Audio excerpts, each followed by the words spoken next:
Hello and welcome to Edukemy's YouTube channel. My name is Harsh Singh, and in this video we shall discuss the current affairs and gazette for today, that is 11th of January 2021. Before we begin this interesting conversation and discussion, let me quickly welcome all the people who are live here. Good evening Amlan, hi Kriti. Good evening Hima. Good evening to Netra. Hello Netra. Hi Bhabani. Then we have Mr. Spider-Man. Good evening to you. Hello Anonymous. Then we have Jugnu. Good evening. Hi Sagarika. Good evening. Hi Surya. Good evening to you as well. Good evening, all the people who are participating in the discussion and people who are watching quietly. Good evening to all of you. Good evening to all the other people as well who are watching offline. Now, this is important for me to take an input from you. How was the current affairs and how was your GS 1, 2, 3, 4 analysis with respect to current affairs? Because this is how we will be able to cater. Some inputs that I could gauge from you people is that you people had an understanding of some aspects of current affairs you could put in the questions. Having said that, you also said that answer writing is one thing that you need. Quick revision towards end of the month is what you need, right? So these were two important inputs, and rest was appreciation for the effort. I really thank all of you for being a part, because we will not stop. We will keep moving ahead. Good evening, Jyotish. So, yes, we will do something about answer writing as well. In fact, Edukemy is actually promoting answer writing through many other initiatives.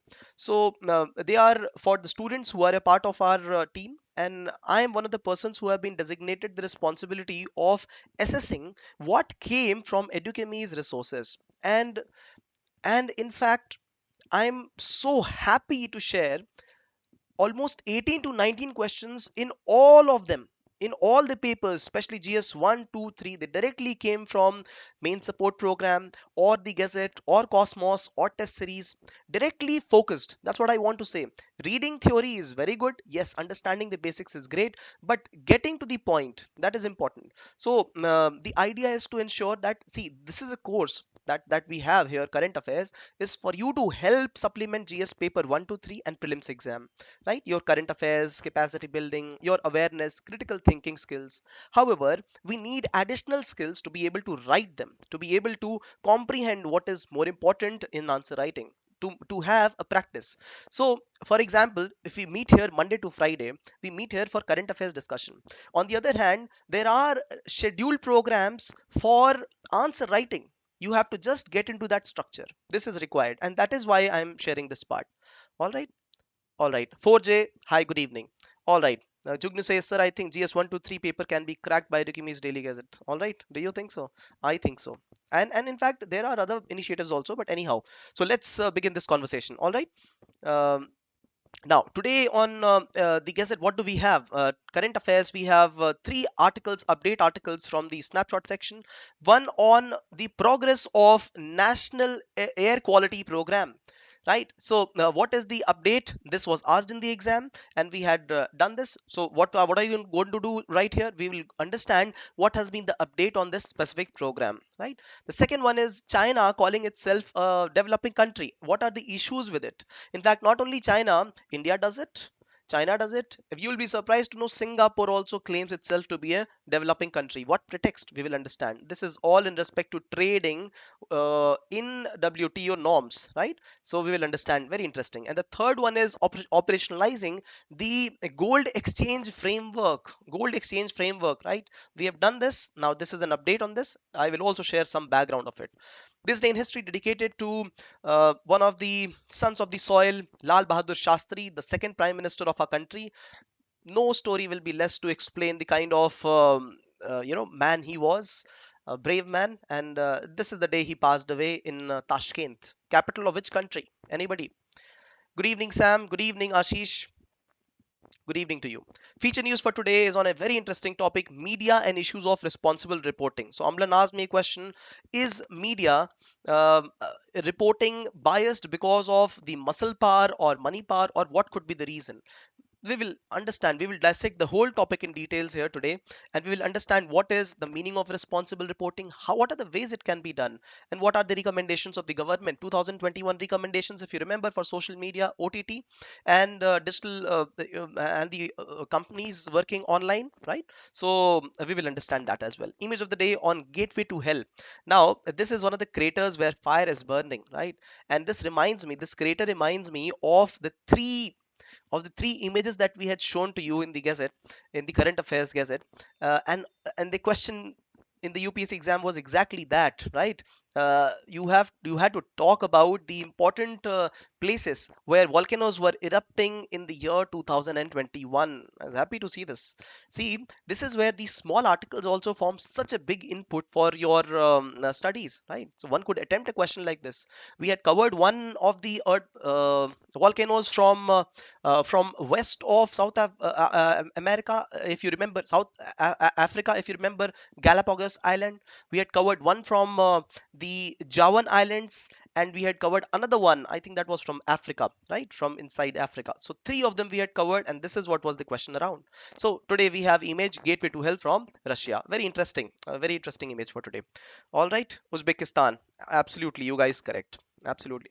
Do remember the CUT, if you remember, KUT, KU and T, right? Kazakhstan, Kyrgyzstan, Uzbekistan, and then we have Turkmenistan and Tajikistan, right?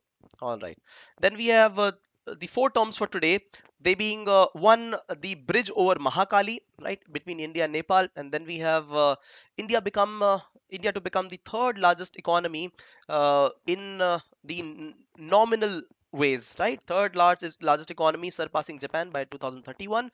Then we have Puducherry demanding for statehood, and Mekedatu Project, which was also in news lately. We will understand this. Three editorials that we have. One is on climate change and the companies that were working in the country, and the second one and the third one are somehow linked. Both of them linked to India's diplomacy, especially in relation to Central Asia and China, and then Eurasian turmoil. We will understand both of them and how they are linked to each other. Right.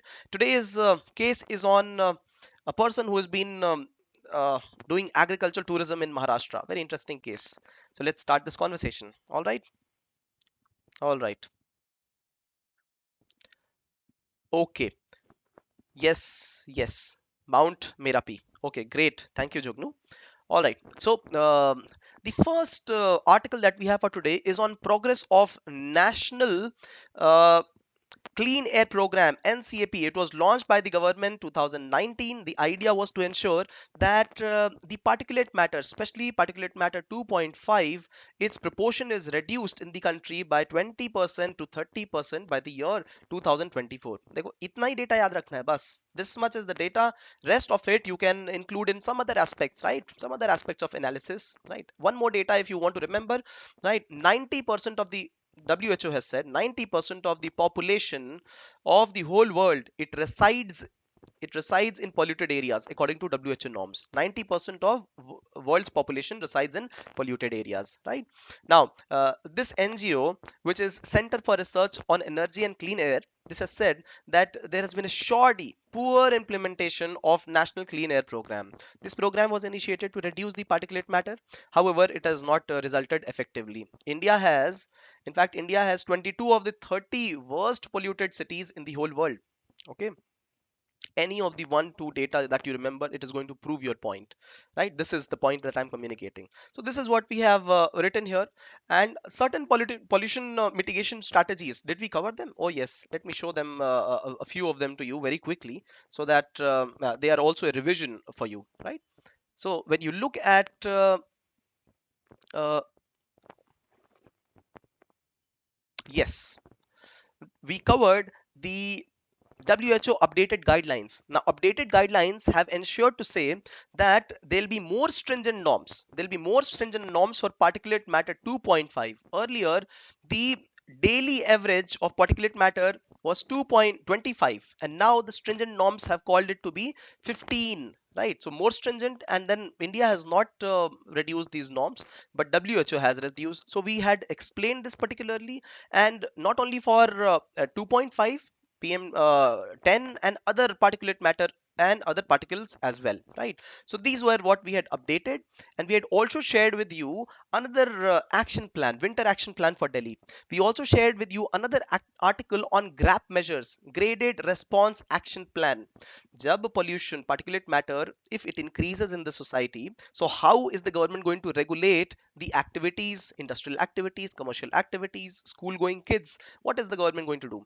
We remember, if you remember, we had done each of them, right? So this is what was the answer to that question, and this is what we are not implementing. We are not implementing regulation of farm fires. We are not implementing the control monitoring of the hotspots. We are not being able to ban the firecrackers effectively. We are not strengthening the green war room, if you remember, right? Green warriors, green war room, green app, three words, right? E-waste park, have you been able to implement this? No. The graded response action plan, which largely you should know, we had covered this. This also covers largely the same thing, all on the website, right? And all you got to do is remember 1 2 keywords for each stage. That is all. It will be worthy for you to, be a participant here, any current affairs discussion, if you remember 1 or 2 initiatives in stage 1, stage 2, stage 3, and stage 4. All right. Now, some important things that we have not been able to follow here, specifically in regards to the clean air program, is that the district level plans were created, but we did not have a regional plan, we did not have a state level plan, we did not have an interstate plan, because of which, if interstate pollution is happening, this is not getting controlled. So planning is one big issue between these players, between the stakeholders. So planning, findings of the report, the first plan is that the only city level plan was formulated, and no other plans, state level, regional action plan, transboundary action plan, yet to be formalized, right? Not only that, if you see, the breathable quality of air, right, maintaining a breathable quality of air, for this a study has to be carried out. This study is of the carrying capacity study. What does it mean? There is a carrying capacity of the environment, how much of the pollution, how much of the load it can take, and it can filter it out without without creating hassles for the people, without creating hassles for ecological productivity, right? So this report was also not carried out, right? A web-based portal was to be initiated, which had to contain the live reporting of the pollution and how it is being administered, both of it. This portal is not live only. Where do we see the air quality? AQM, air quality index, AQI. We can see this air quality, but this web-based portal, which was a high-end portal, not been activated, clearly shows that we are not working towards it, right? Not only that, about the funding, there is no transparency in funding here. So it clearly reflects that climate, right? If you remember Chile yesterday, so Chile is one of the countries which has put climate action top in its agenda, recreating its complete society, complete economic system because of health impacts, right? Climate change. And we have a country like India, which has now placed, huge country, now placed climate on agenda, but yet not prioritized it, right? So these are the important points. Prana was, this was the app that we are initiating, Pran app, right, where through which we'll be able to monitor the implementation of this policy, and will also come to know what is the level of pollution at some places not being implemented right now, right? So real-time monitoring is also important. Presently we do not have those many monitoring stations, less than 1000 monitoring stations. And you look at the places in China, look at the places in developed countries. So we do need monitoring. We do have good monitoring in a place like Delhi, in a place like Mumbai, but when we go beyond the major cities, the monitoring stations are hardly few, right? Although these are automated, they're hardly few.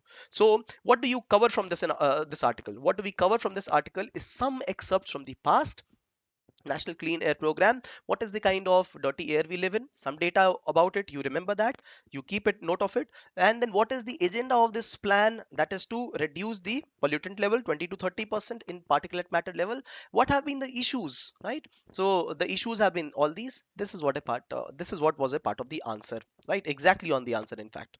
And also the GRAP measures, or the 10 important measures that we studied in Delhi, they were also a part of the answer. So a quick revision for you. All right. Okay. Useful article or not? If yes, just type a yes, we go ahead. Snapshot 2. This is on China.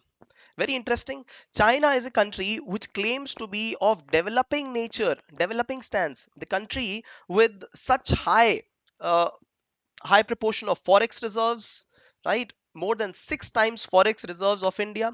The GDP level is second in the whole world. And one of the most prospering economies in the world says that it is still a developing country, right? It is still a developing country. The pretext for China saying this is it says that it has a sizable poor population as well, and the kind of it is actually a self declaration of China. Anybody can self declare. Now why and where is this claiming itself to be a developing country? This is the first question.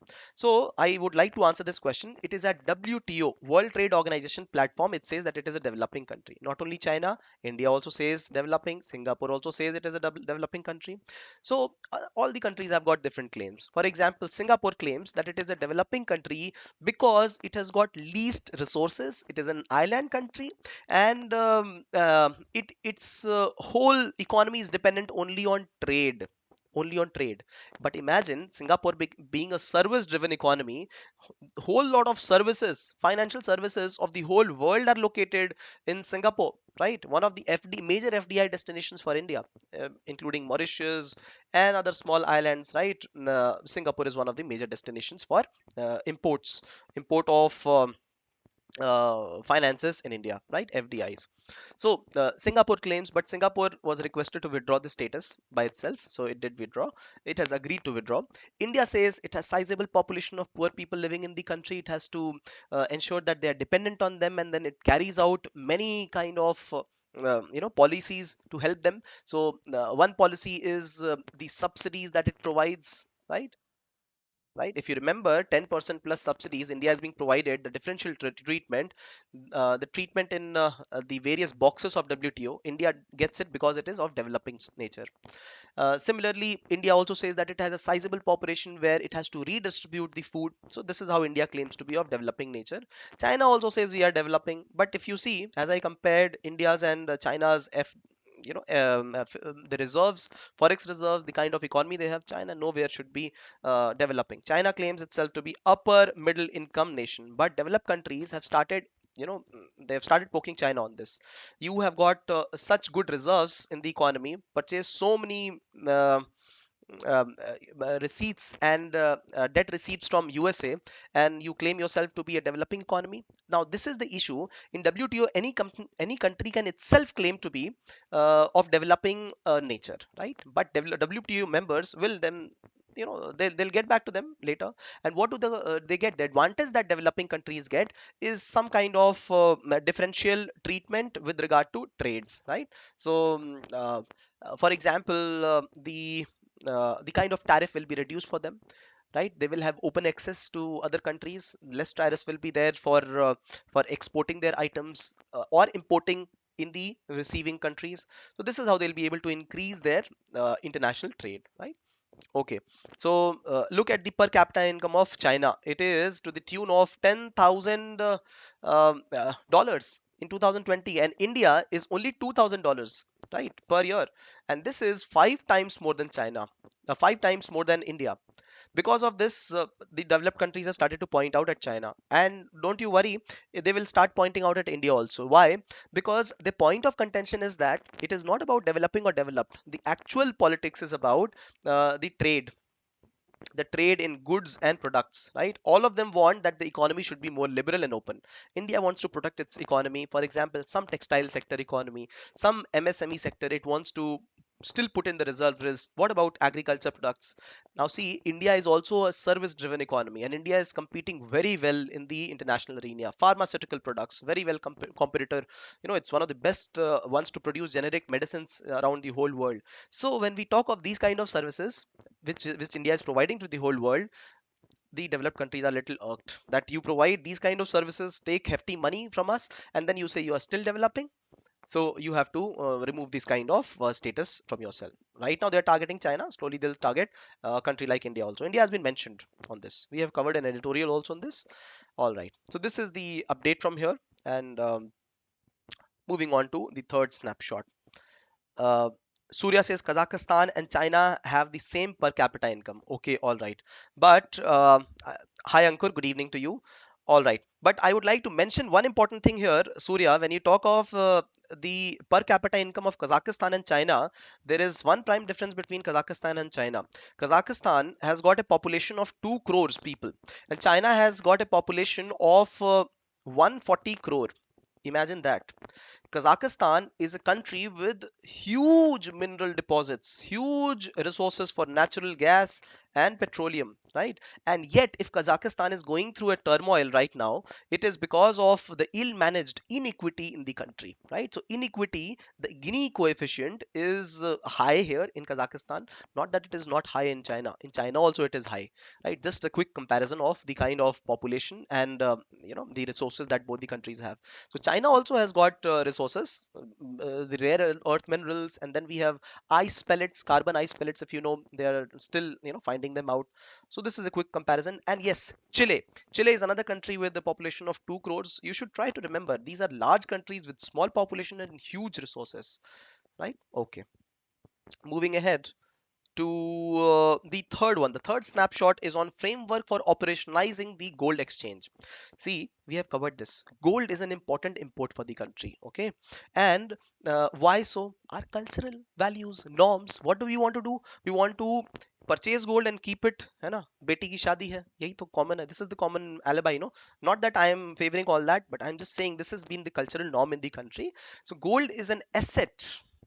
It is an asset that people keep, and it is largely one of not the most liquid asset. It is kept for a longer time, and because of this India keeps importing also, because the demand for gold is not met thoroughly with the amount of gold that India has. So we keep importing, and this increases the import burden. Oh, fuel to already is increasing the import burden.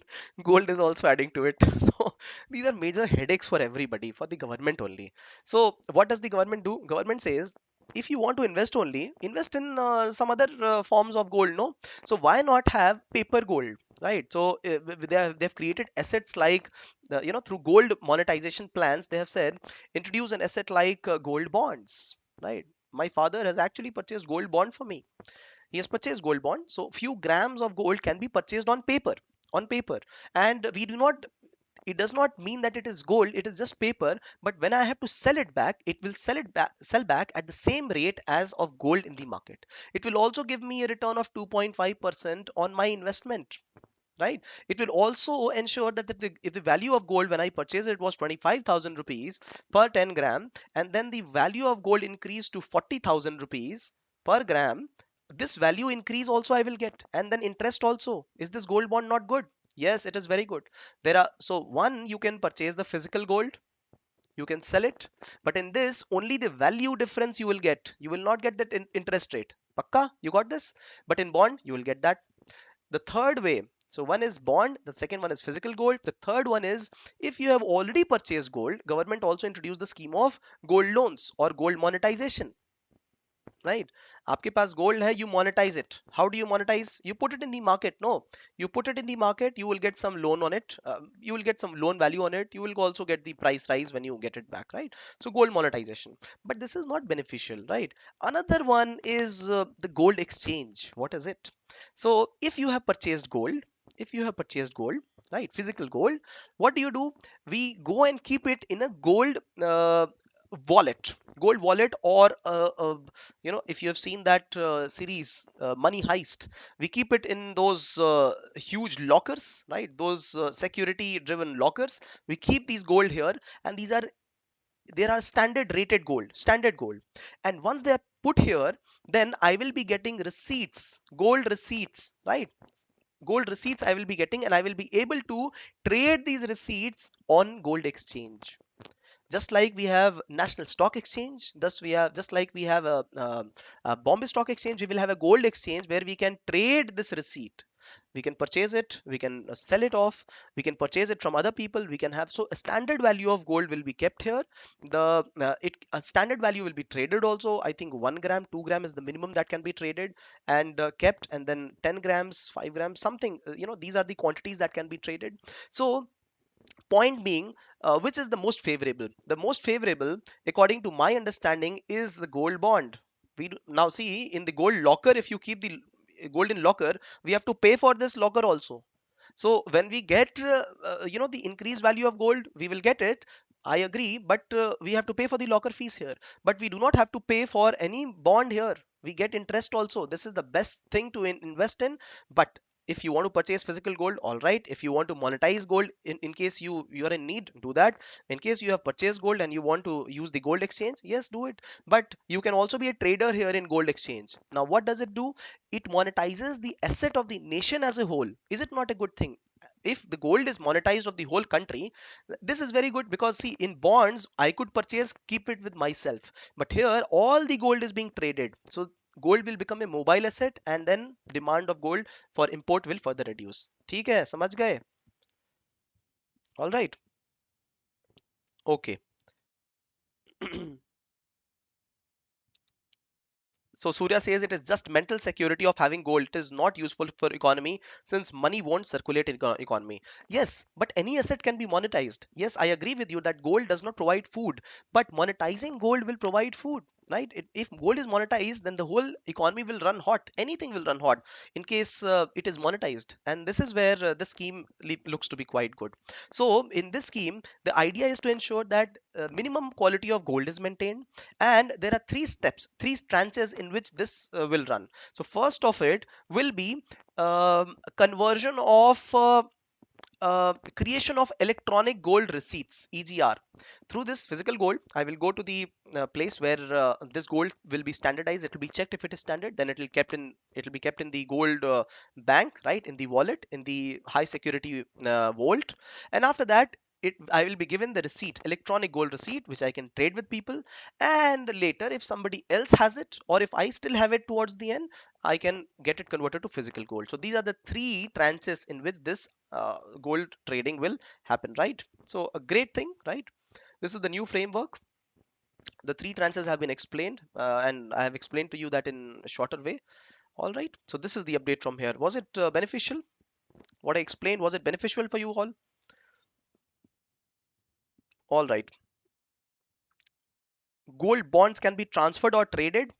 See, gold bonds can be broken after a period of time, right? And one can receive the new value of gold, but it cannot be traded. It is put on the name Harsh Singh. 10 gram of gold in the name of Harsh Singh, right? It has been named. It is like a bond, right? It has been named on the person on whom it has been put, right? All right. uh, Sagarika says that that is why we have gold monetization scheme, but people should utilize it properly. Yes. So see, I remember my grandmother. See, this is where we learn some principles of economy. I remember my grandmother. She would save a lot of money, right? 5 rupees, 10 rupees, and 50 rupees, and like this, small amount of money at one go. But she would keep on saving a lot of money through this. So she had say around 10,000 rupees in the year 2014. She passed away in 2015, very close to me. So point being, all this 10,000 rupees that she collected over a longer period of time, I would say over say 30 to 40 years, suppose 30 to 40 years, the value of money was so high, that 5 rupee was so high in 1990. Had she purchased a share, had she put it in the bank, she would have gotten interest, but she could not get any interest if she kept the money you know hidden inside her food containers. That's the truth. She kept it for important needy times. See, this is the thought of mentality. Indians have started to invest in the security exchanges. They have started to utilize these funds. For example, the funds which are there for pension, the funds which are there for mutual funds, right? But American market, European market is very mature in this regard, right? This is the difference. All right. Thank you for encouraging me by saying yes. Babani, Surya, Ashish, Hima, Sagarika, Amlan, Kriti, Netra. Thank you very much. This day in history dedicated to uh, my Kalal, Lal Bahadur Shastri, one of the persons India is really proud of, right? Second Prime Minister of India.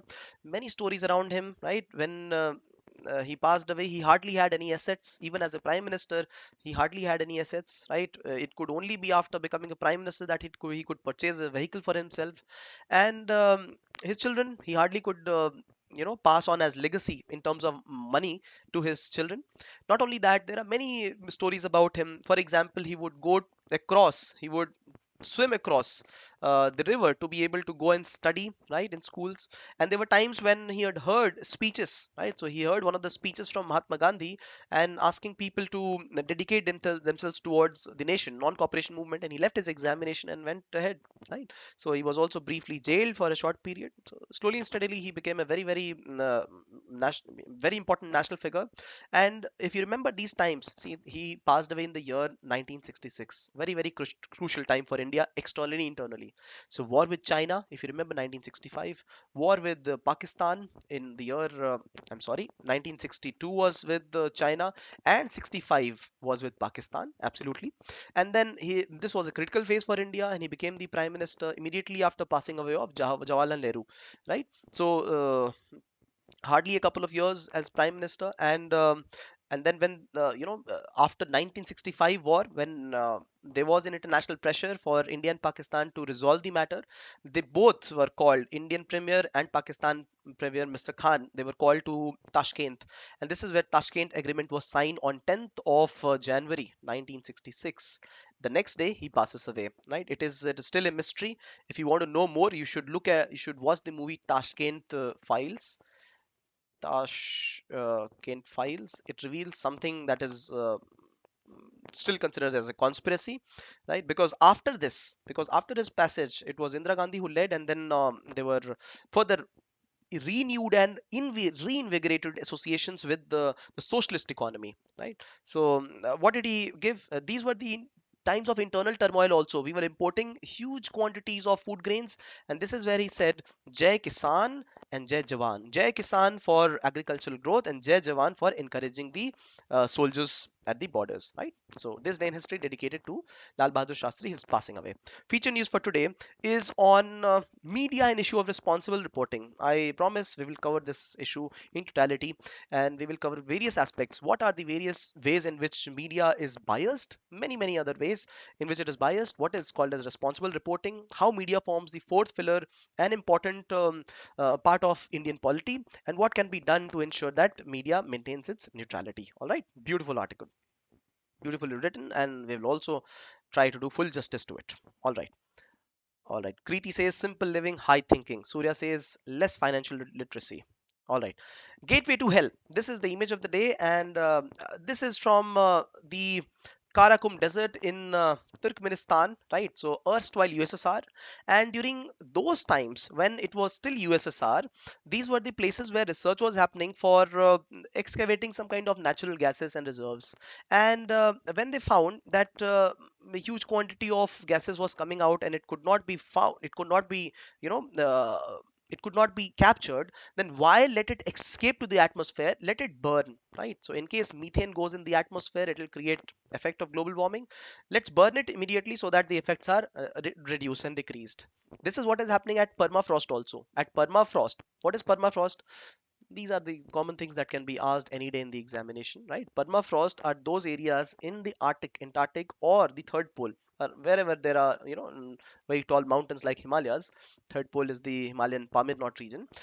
Permafrost is permanently frosted ice, and this is where methane or certain gases are trapped, right?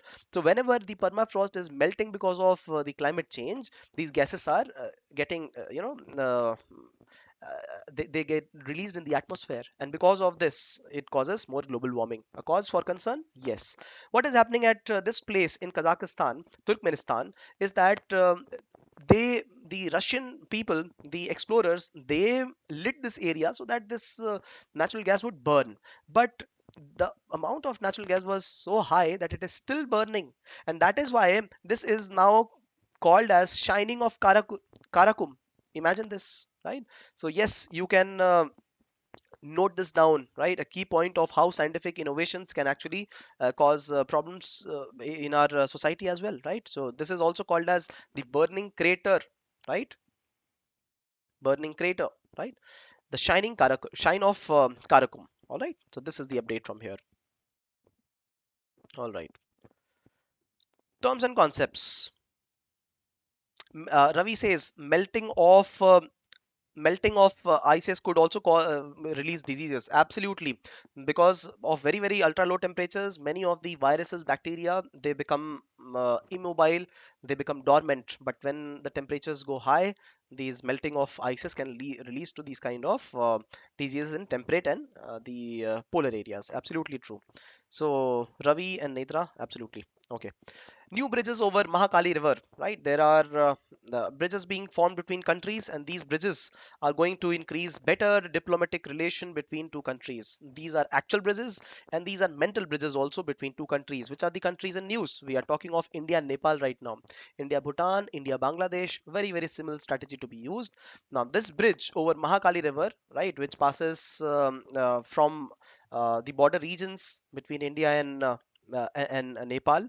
What is it going to do? If there is a bridge creation here, people will be able to interact better, right? There'll be more border hearts, there'll be more trading happening, right? Construction of bridge will help people of both the places exchange values, exchange products, exchange, or maybe get into each other's territory and visit some places. Yes, this water is also used from Mahakali. The water is also used for hydroelectric power generation. Remember, when we are talking of the grid that we are going to create, right, the sustainable grid for energy creation, right, the green grid that was also asked. Now these are the aspects of the green grid that you should know. When India is utilizing water from Mahakali, India can sell some of it back to Nepal. India has to do this. When India is asking Bhutan, when it is asking Bhutan to create some of the HEP projects in Bhutan, it will finance those projects and it will purchase them from Bhutan at low cost. So this is what is integrated green grid that we are talking of, right? And solar grid also will be a part of it. Not only hydel, solar, uh, then we will also have greener forms of energy in form of wind energy, right? And biothermal and ocean thermal. Many of them will become a part of it. Geothermal as well. All right. So this is the update from here. See, it says India and Nepal have been working together on different forums as SARC and BIMSTECs. All right, great. Moving ahead to the second term for today, which is on India to become the third largest economy in 2031. See, don't get confused here, friends here. Now, this is the nominal GDP that we are talking of. If you look at the PPP GDP, it is already different.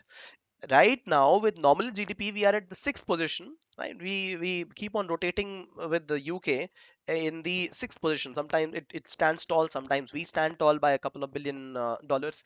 So we will be able to overtake UK, Germany and Japan by the year 2031, because its consumption, India's consumption, will also increase by then.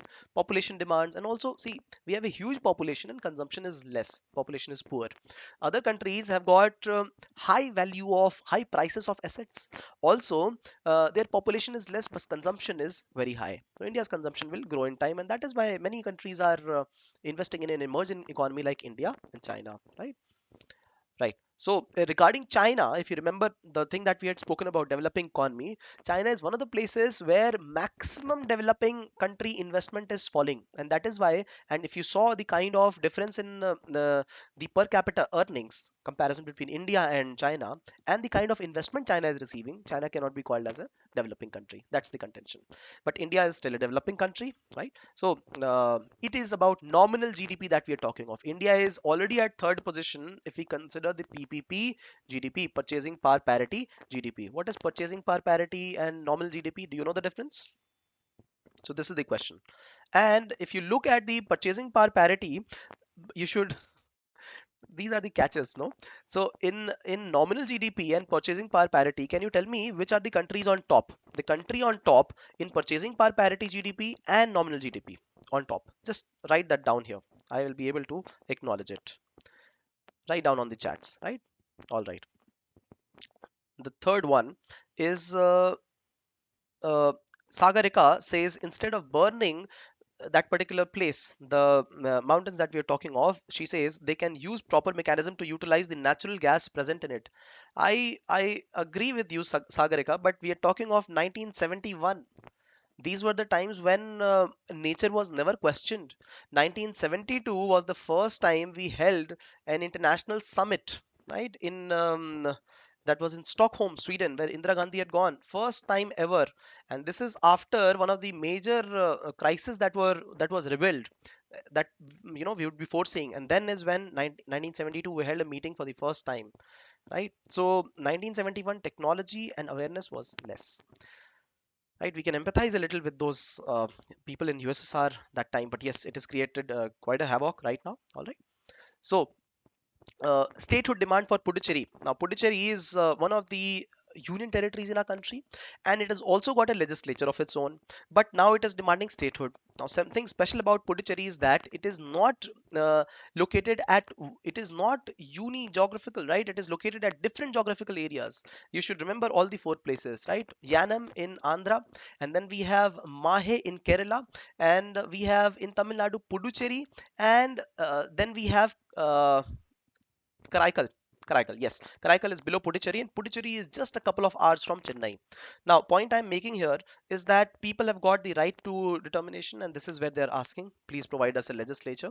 Uh, please provide us the statehood. It has got the legislature already. There used to be two territories in India which were union territories but had legislature. One is Delhi and the other one was Puducherry. But 2019 onwards, we had the third one. What is that? What is that? Somebody name that place. Name that place.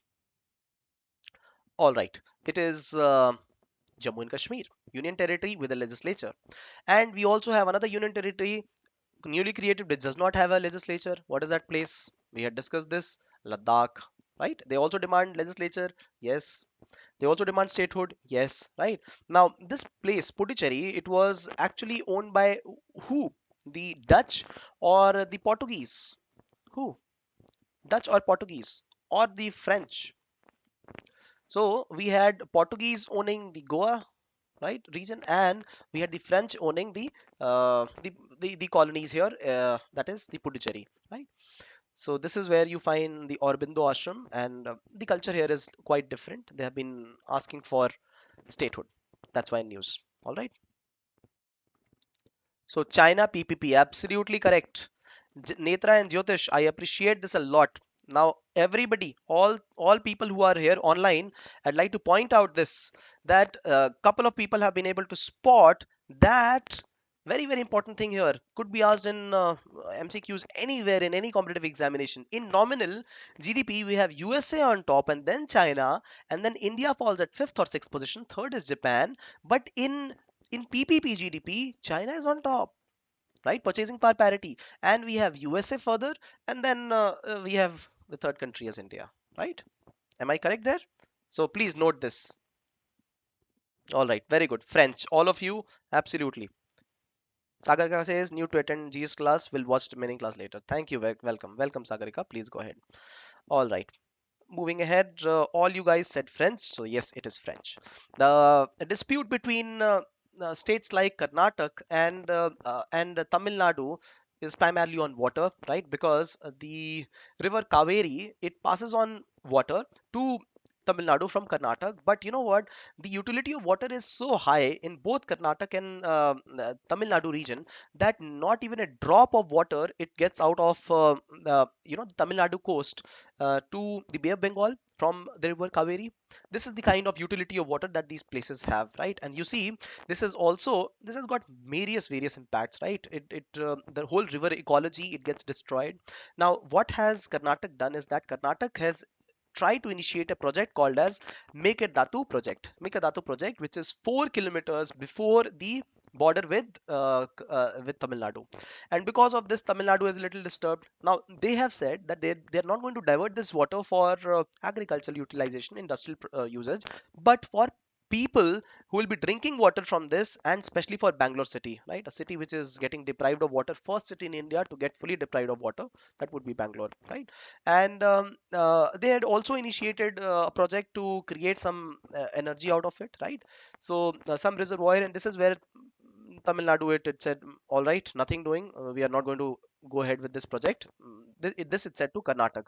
This is where the Supreme Court also intervened. Now this is where the center has said that first of all you create the DPR, detailed project report, right? What is the amount of water that you will divert? How you'll use it?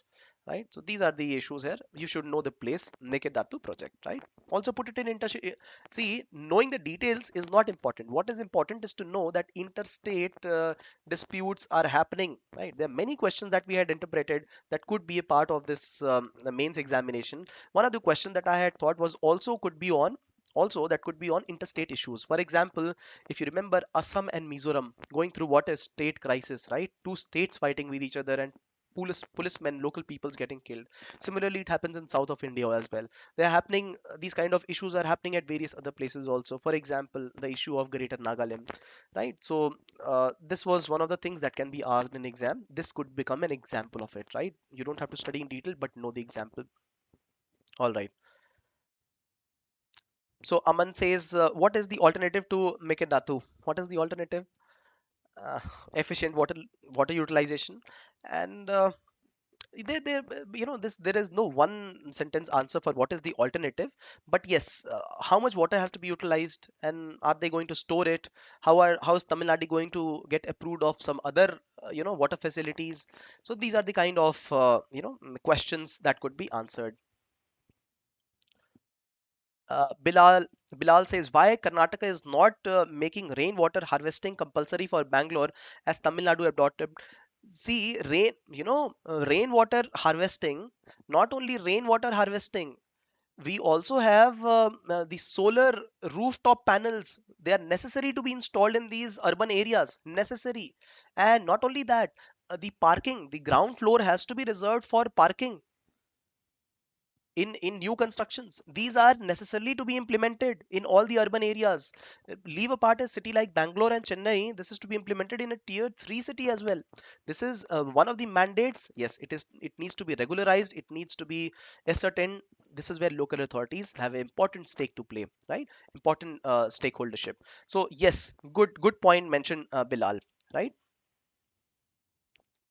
Okay, very good. Surya, don't talk about politics, only development, all right? Okay, going ahead with the first editorial. See, moment we start diverting our attention to all these political elements, we should know them, but we should not talk much. We should not encourage talking about this because that's what gets stored in our mind. I would not encourage that, right? I would encourage ek do extra data yaad kar lo. Huh? Yes. Okay.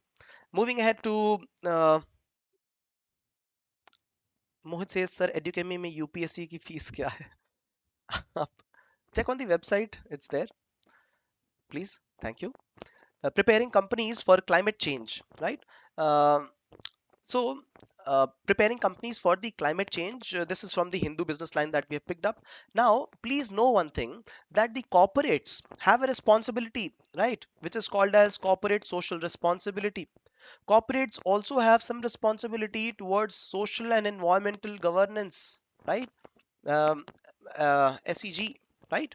Now, know one thing, we have covered this a couple of times with regard to coal industry. Companies and environment, they go together. Why? Because there are companies, if they benefit environment, the environment will in turn benefit them. If the companies, so there is a recursive cycle, and this is a encouraging cycle. This is a virtuous cycle.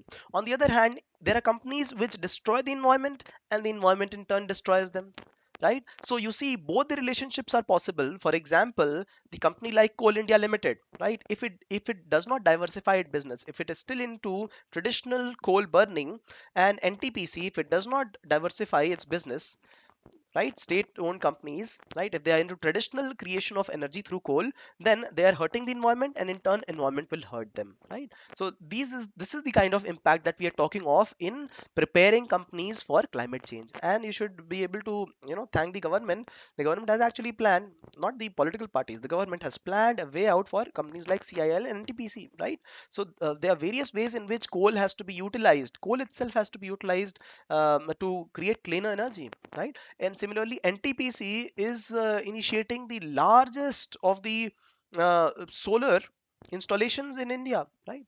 If you have studied, been a part of the current affairs, we have covered this NTPC doing this at a number of places. So this is how we prepare the companies for climate change, right? All right. So this is called as environmental social governance, corporate social responsibility. First editorial. All right.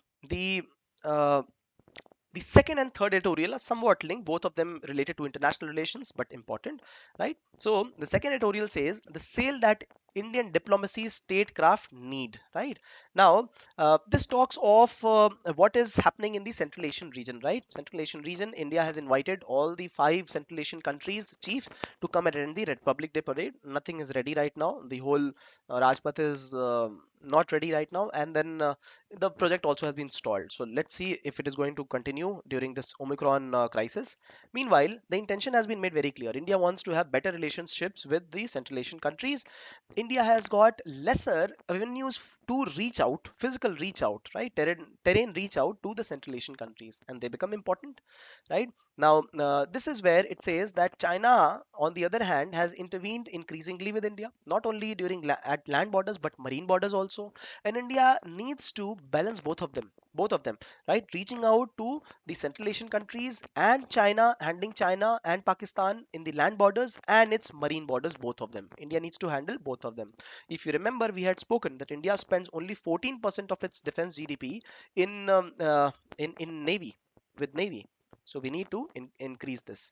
This is where it was there in the newspapers that we are about to initiate our Tejas light combat aircraft in the Navy, right? So they are going to test run all this for the Navy, and we are also going to initiate another aircraft carrier, indigenous aircraft carrier, Vikrant, right? Vikrant again.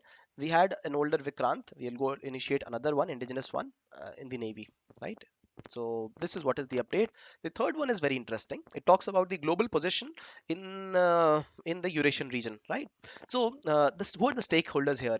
One stakeholder is Russia, and then we have the Central Asian countries. Just keep looking at what I am sharing and apply your mind. This is European Union, and then we have a country like China. We do have India here, right? And then across the sea, Atlantic, we have USA here. These are the major stakeholders.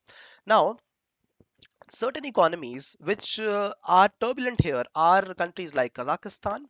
Then we also have turbulence in country like Belarus, right? Remember the crisis related to the migrants, right? People were trying to enter the territory. And then we have countries here like Poland and Hungary. Now, I will explain the whole politics very quickly. So, Poland and Hungary, these are two countries which go through European Union's legislations. All the country have to go through which are a part of European Union, but they do not want to agree with the European Union on many matters. They're internal matters, right? They have their own court. They say we will not agree with the court of European Union. But European Union, which is centered at Brazil, right? Brazil, this tries to throw diktat. Now, Brazil says that we want a European Union which is free of influence of Russia, free of influence of external countries like USA, but the East European economies, they are still poorer. These claim that you want the European Union to be free of USA and Russia, but what about we gaining freedom from you? Right, Eastern European countries saying this. So countries like Poland, Hungary, they are fed up of European Union's big brotherhood. On the other hand, there are countries like Kazakhstan. What does it reflect? Countries like Afghanistan. What do they reflect? They reflect more turmoil during the present times. And this is where what was initiated. There is a union called as CSTO, Central Security Treaty Organization, a Eurasian group, security group that Russia had initiated.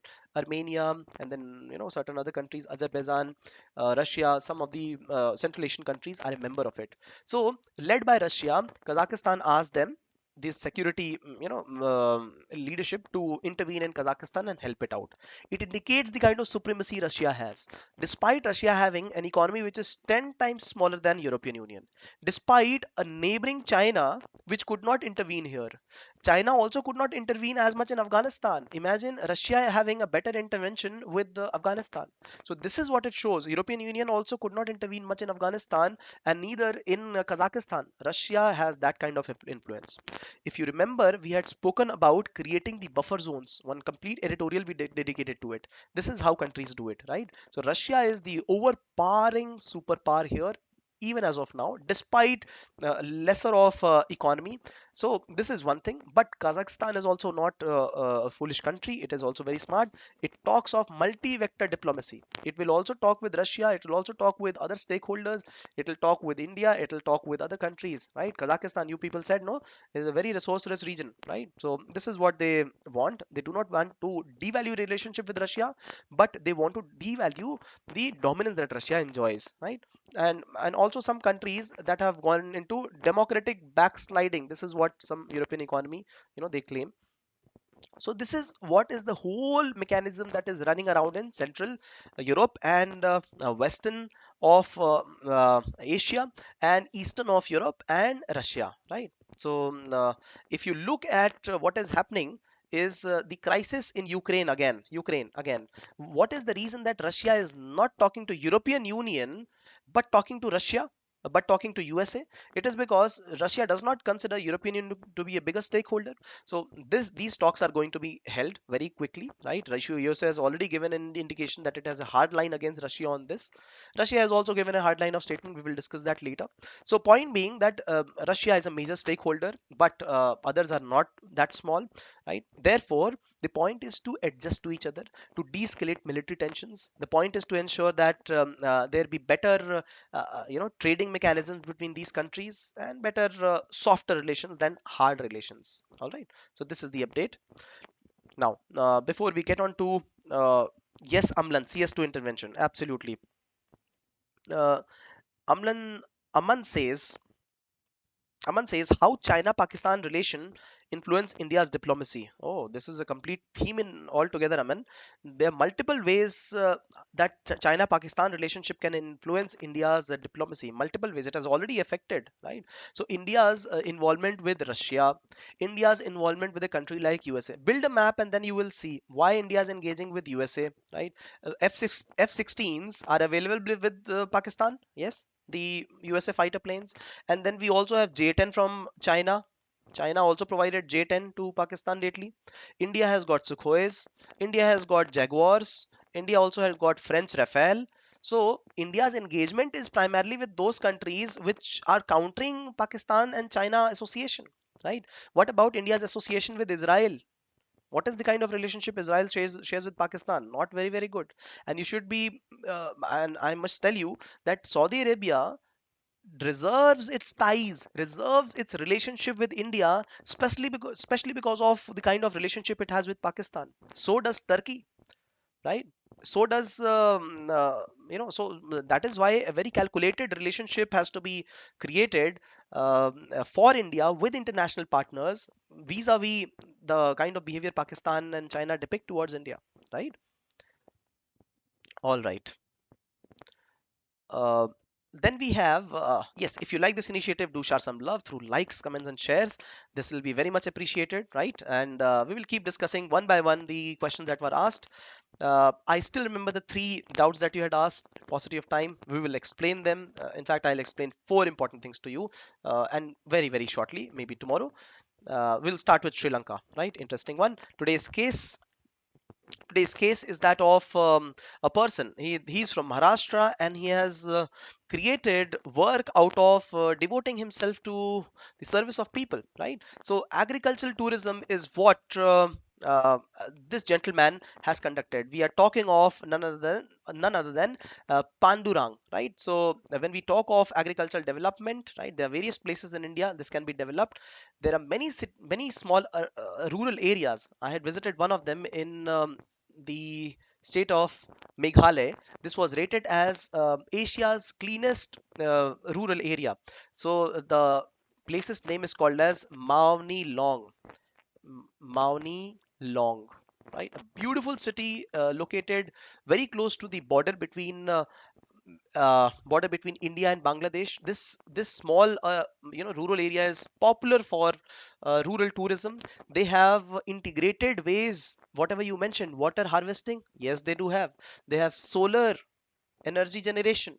They have. This is the place which locates those rubber bridges, if you remember, right?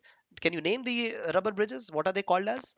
rubber tree bridges, this is the place, right? So they also indulge in integrated farming practices, mixed farming practices, not usage of the chemical and pesticides. So this is the place, a good example, similar kind of, and this is what has encouraged agricultural tourism here, right? People go and visit the cleanest rural area, cleanest village, and this is how another man, right? Pandurang, this gentleman who is also called as father of agritourism, he has generated finances for 600 farmers, 600 farmers, right? So this is a concept that comes from the West, right?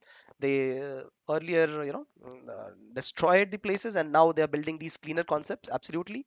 And this is the concept that is running around in Maharashtra right now, all throughout the country. Wherever we can utilize it, we can create avenues for farmers to earn. 58 crore rupees he earned for them, right? And this is how we learn a very beautiful case from today, right? Even during times of COVID, they have been able to garner benefits. Now, the quote of today is: the ultimate goal of farming is not the growing of crop, but cultivation and perfection of human beings. See, and you can actually magnify this kind of quote to other places also. The ultimate goal of service is not to perfect oneself, but to become, lie in the service of others. Something like that, right? You can, of course, twist these words. The phrases will automatically come out, right? Living Root Bridge, absolutely correct. Even Meghalaya has cleanest river in India. All right, yes, Samlan. That river is also close by. Visited that place. All right. So, you guys, thank you for participation. We will quickly shift to the other video that is on media and the kind of ethics it follows and the concerns that the media raises these days, right? So, thank you for participation. Questions, most welcome. Please put them now in the comment section. Please keep noting, because I will. It's not in one day that we talk about how notes have to be built, but this is a process. The main exam will come back to you after one complete year, almost one complete year. And this is the time that people will build themselves. People who are given the main exam, they will build themselves. People who are written the who will go through the interview, they'll also build. So will you people, right? So our preparation has to be robust, and for that we need to have a great input, right? We need to have build quick and very short notes from what we study current affairs. This is enough for the day. And imagine if we study this much every day together, and 10 to 15 minutes for note making. Please note, only 10 to 15 minutes. No stories, please. No stories, please. Only pinpointed. I am asking you people this because UPSC won't demand you to create so many stories out of things, right? So if you do this kind of work, you will be quick. You will be able to remember what is important. If you look at the questions, you should know. You will be slowly and steadily come, you'll come to know what is more important that should be noted. That is why this much time to current affairs, rest of it for your conventional part, rest of it for your optional answer writing, and then you are almost ready, right? So thank you, Aman, thank you, Jyotish, thank you, Amlan, thank you, Surya, um, thank you, Kriti, thank you, Netra, thank you. Yes, Doki. Doki is the place, but that is not the name of the river. Doki is the place, gentlemen. Right? Thank you, Hima. Thank you, Ashish. Thank you, Surya.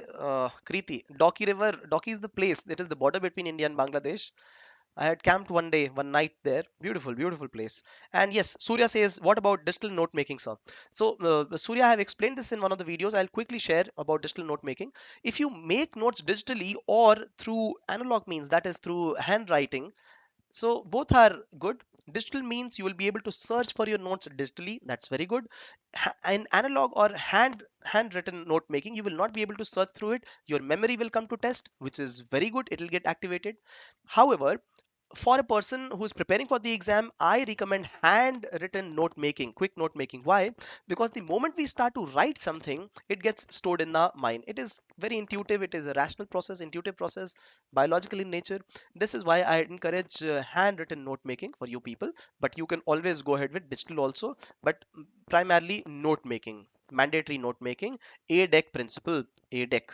Remember, analysis, data, data points, examples, case studies, and keywords. Just pick this up from each of the articles. If you are not able to pick up, that article is not useful for you, move ahead, right? So let's Dr. Niranjan, thank you for being a part for the first time in the conversations. Welcome. So let's quickly shift to the feature news. A very interesting news for you, updated right now. All right. Thank you for participation. Let's see you in the other news quickly.